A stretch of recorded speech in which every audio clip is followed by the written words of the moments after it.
Hello friend, नमस्ते, प्रणाम। मैं किरण राजपूत आप सभी का स्वागत करती हूँ अपने चैनल में। आज मैं बहुत ही सुंदर तीज का गीत लेके आई हूँ। आप लोग को जैसा भी लगेगा कमेंट में ज़रूर बताइएगा। अच्छा लगे तो लाइक कमेंट शेयर कीजिए। मेरे चैनल पर जो न्यू है तो मेरे चैनल को सब्सक्राइब करिए। बेल आइकन को दबाना ना भूलिएगा ताकि मेरा न्यू वीडियो आप तक पहुँचता रहे। तो आज देखिए, मैं तीज के जैसे तीज में तैयार होते हैं वैसे तैयार हुई हूँ। तो कैसी लग रही हूँ सब कमेंट में ज़रूर बताइएगा। पूरा मेकअप की हूँ। तो चलिए गीत को स्टार्ट करती हूँ।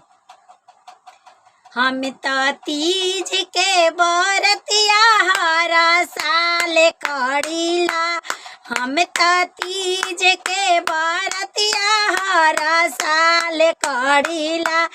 अपना भोला जी से 16 हो सिंगार मांगिला। अपना भोला जी से 16 हो सिंगार मांगिला।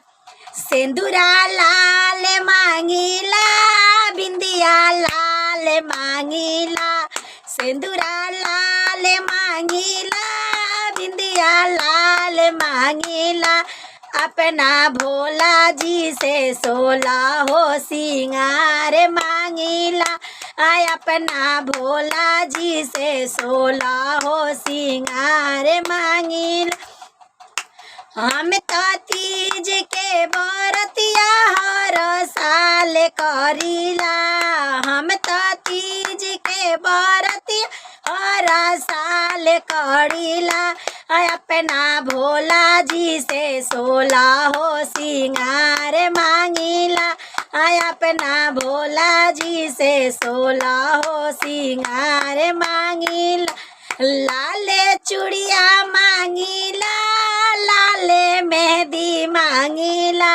लाले चूड़िया मांगिला, लाले मेहंदी मांगिला। अपना भोला जी से 16 हो सिंगार मांगिला। अपना भोला जी से 16 हो सिंगार मांगिला। हम तो तीज के बरतिया हर साल करीला। हम तो तीज के बरतिया हर साल करीला। अपना भोला जी से 16 हो सिंगार मांगिल। सड़िया लाल मांगिला, चुनरी लाल मांगिला। सड़िया लाल मांगिला, चुनरी लाल मांगिला। अपना भोला जी से 16 हो सिंगार मांगिला।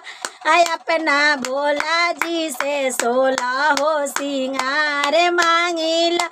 हम तो तीज के बरतिया हर साल करीला। हम तो तीज के बरतिया हर साल करीला। अपना भोला जी से 16 हो सिंगार मांगिला।